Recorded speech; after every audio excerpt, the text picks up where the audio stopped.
Assalamu alaikum. Today I am going to share with you the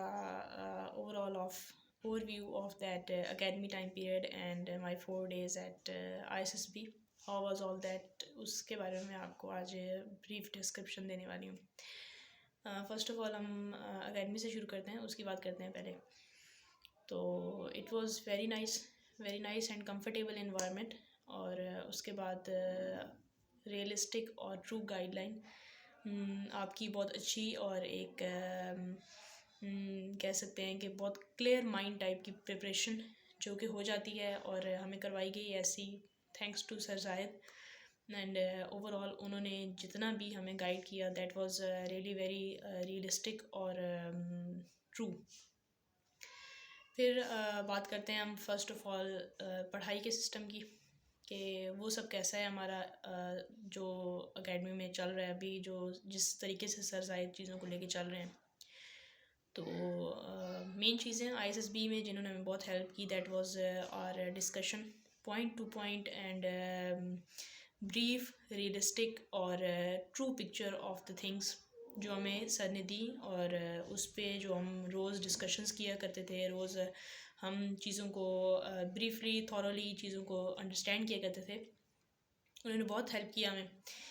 हम मेरी जो group discussion के personally topics थे और जो मेरे लेक्चरेट के टॉपिक्स थे वो सब उनमें ऐसा नहीं है कि वो वाली चीज़ें बिल्कुल हमने जो है ना बिल्कुल वही वाला टॉपिक एग्जैक्ट डिस्कस किया हुआ था, ऐसा नहीं है.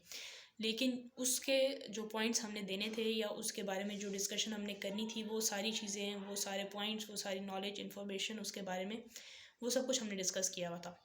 और आप बिल्कुल कह सकते हैं कि जैसे कि कोई चीज़ बहुत ईजी हो गई हमारे लिए, तो इस तरह टाइप का सीन था वो.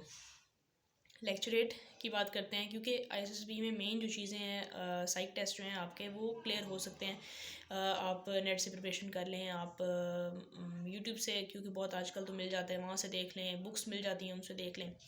लेकिन जो मेन चीज़ें होती हैं आपका ग्रुप डिस्कशन, आपके जो लेक्चरेट के टॉपिक्स हैं, आपके जो इंटरव्यूज़ हैं, उनमें जो चीज़ें आ रही होती हैं वो क्योंकि वेरी करती हैं, पॉइंट टू पॉइंट चेंज हो रही होती हैं, वो रोज़ उनमें वेरिएशंस आ रही होती हैं. तो उसके लिए आपको एक जो है करेक्ट गाइडलाइन की काफ़ी ज़रूरत होती है. लेक्चरेट के टॉपिक्स का भी सेम हमारा यही वाला सीन था कि हम लोग डिस्कस किया करते थे. लेक्चरेट हमें सर जो है ना उसी टाइम पे हमारे दिया करते थे हमें टॉपिक्स और उन पे हम बोलते होते थे. और साथ साथ फिर हम सर गाइड भी किया करते थे कि ये वाली चीज़ आप लोग गलत बोल रहे हैं, ये यहाँ से ऐसे है, यहाँ से इस तरह अगर बोलेंगे तो मज़ीद अच्छा पॉइंट होगा, कंस्ट्रक्टिव आइडिया होगा. तो क्योंकि और दूसरी चीज़ है कि इन द फ्रंट आप सबके बोल रहे होते हैं, आपको पता होता है कि आपने लोगों को कैसे एड्रेस करना है, आपने लोगों को कैसे फेस करना है, आपने लोगों के सवालों के कैसे जवाब देने हैं. तो ये चीज़ जो थी ये भी हमारी क्योंकि रोज़ होती थी, तो इसने हमारे अंदर काफ़ी कॉन्फिडेंस बिल्डअप किया, जिसने हमें वहाँ पे जो है ना बहुत हेल्प किया.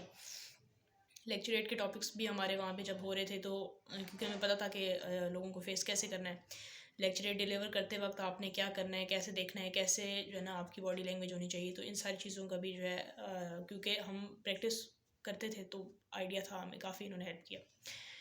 फिर थर्ड जो चीज़ है वो हमारी आ जाती है कि गाइडलाइन, आपको ट्रू और रियलिस्टिक गाइडलाइन, मेन चीज़ें आपको वो बताई जाएँ कि क्या हो रहा है, कैसे हो रहा है, तो वो चीज़ों को थोड़ा इजी कर देती हैं.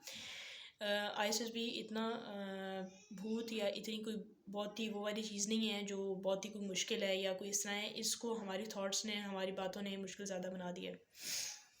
फिर वही वाली बात आ जाती है कि अगर आपको ट्रू पिक्चर दिखाई जाएगी तो चीज़ें आपके लिए ईजी हो जाएंगी, इतनी मुश्किल नहीं रहेंगी जिस तरह से आपको वो बना के पेश कर दी जाती हैं. सर कभी भी इस तरह नहीं करते हैं कि वो कोई बुक सजेस्ट कर दें कि ये वाली जाके पढ़ना शुरू कर दो. हमेशा आपको चीज़ों का एक ब्रीफ ओवरऑल देते हैं, हमेशा चीज़ों को बहुत ही डीपली और उनका जो एक बहुत ही रियल और उनके जो मेन आस्पेक्ट्स होते हैं उनके बारे में आपको बताते हैं, जिसके थ्रू ये है कि आपकी जो प्रिपरेशन है, आपका जो माइंड सेट है ओवरऑल आपका क्लियर हो जाता है, ब्रॉड हो जाता है. आपके पास नॉलेज इतनी आ जाती है कि कोई भी टॉपिक अगर आपको दे दिया जाए तो आप उस पर बोलने से कभी भी हेजिटेट नहीं करते हैं. हेजिटेशन मेन चीज़ है, अगर वो आपके अंदर से ख़त्म हो गई है तो फिर कॉन्फिडेंस आप में बिल्डअप हो गया है तो फिर आपके लिए चीज़ें ईजी हैं, फिर आप कर सकते हैं, कुछ भी ऐसा नहीं है. तो बेहतरीन मेरे ऑलमोस्ट 2 मंथ्स और 2.5 मंथ जो टाइम पीरियड था अकेडमी का, that was really very good. बहुत कुछ सीखने को मिला, बहुत सारी चीज़ें हैं जिनके बारे में नहीं पता था, पता चल गया। बहुत सारी चीज़ें ऐसी हैं कि जो हमने शायद पहले कभी उस एंगल से नहीं देखी थी, जिस एंगल से फिर देखी, और उन्होंने हमें काफ़ी हेल्प किया। तो चीज़ों के बारे में हमारा जो माइंडसेट था वो काफ़ी क्लियर हो गया था आईएसएसबी में जाने से पहले, और फिर ज़ाहिर है वहाँ पे जाके उन चीज़ों ने हमें काफ़ी हेल्प किया। फिर अब बात करते हैं कि हाउ वाज आईएसएसबी और how was those 4 to 5 days and what were the procedures and the things that were happening. तो first day as you all know आपका अराइवल डे होता है। उस दिन टाइम पीरियड दिया हुआ था उन्होंने, 12 तक जाना होता है, ऑलमोस्ट 12 o'clock तक दिन को। और फिर उसके बाद रूम्स वगैरह अलॉट होते हैं, चेस्ट नंबर मिलते हैं, आपके जो रियल डॉक्यूमेंट्स होते हैं, डीएमसीज़ वगैरह, आपके मार्कशीट्स वगैरह, वो तो वो ले लेते हैं उस टाइम पे। फिर उसके बाद जो है ना आपको रूम्स दे दिए जाते हैं, लंच होता है, और इसके बाद आपकी फॉर्म फिलिंग शुरू हो जाती है। That is a very long process. ये लंबा होता है, डिपेंड भी करता है वैसे, क्योंकि हमारा गर्ल्स का बैच था तो काफ़ी उन्होंने क्वेश्चनिंग वगैरह की थी बीच में गर्ल्स ने, तो उसकी वजह से वो काफ़ी ज़्यादा लंबा हो गया था। और ख़त्म होते होते इवन के काफ़ी मगरिब हो गई थी तकरीबन, और हम वहाँ से सीधे डिनर के लिए आए थे डाइनिंग हॉल में। मतलब उससे पहले हमें बिल्कुल भी टाइम नहीं मिला कि हम बाहर हो जाएं, इधर उधर कुछ देख लें या कुछ इस तरह सीन, कुछ भी नहीं था। क्योंकि पहले जो बैचेस आ रहे थे वो लोग बता रहे होते थे कि हम फॉर्म फिलिंग से तकरीबन जो है ना 3-4 बजे तक फारिग हो गए थे, और उसके बाद फिर हम घंटा डेढ़ हमारे पास फ्री था, उसके बाद हमारा डिनर हुआ। लेकिन हमारा बहुत लेट हो गया था। दैन उसके बाद आपका डिनर होता है और फिर आप फ्री होते हैं, मतलब आप अपने रूम्स में आ जाते हैं, सो जाते हैं। दूसरे दिन सुबह आप लोग उठते हैं एंड अर्ली मॉर्निंग उठा दिया जाता है आपको, लंच ब्रेकफास्ट होता है आपका सुबह। एंड देन उसके बाद आपको जौहर हॉल में ले जाते हैं, और वहाँ पे आपके जो हैं साइक टेस्ट शुरू हो जाते हैं। साइक टेस्ट जो हैं वो ज़्यादा लंबे नहीं चलते, वो आपके क्योंकि हर जो टेस्ट है एज़ यू ऑल नो उसका टाइम फ्रेम होता है, टाइम फ्रेम के अंदर पर्टिकुलर में हो जाता है, उसके बाद वो ख़त्म हो जाता है। तो ये जो है साइक टेस्ट हमारे ये शुरू हुए थे अर्ली मॉर्निंग ब्रेकफास्ट के बाद डायरेक्ट, और उसके बाद फिर हम लोग जो है तकरीबन 2 बजे तक, ऑलमोस्ट 2 बजे तक फारिग कर देते हैं। एंड देन उसके बाद you are free to move. आप लोग मतलब within the ISSB premises आप लोग फ्री होते हैं। आप लोग कैफ़े जा सकते हैं, गेम अरीना है वहाँ पे जा सकते हैं, टीवी लॉन्च है वहाँ जा सकते हैं। उसके बाद लॉन्स वगैरह हैं, आप लोग बाकी बच्चों के साथ, रूममेट्स के साथ बैठ सकते हैं, और इवन के अपने कमरे में भी जा सकते हैं। उसके बाद फिर जो है लंच डिनर वही वाला सब कुछ होता है। और थर्ड डे की बात करते हैं अब हम।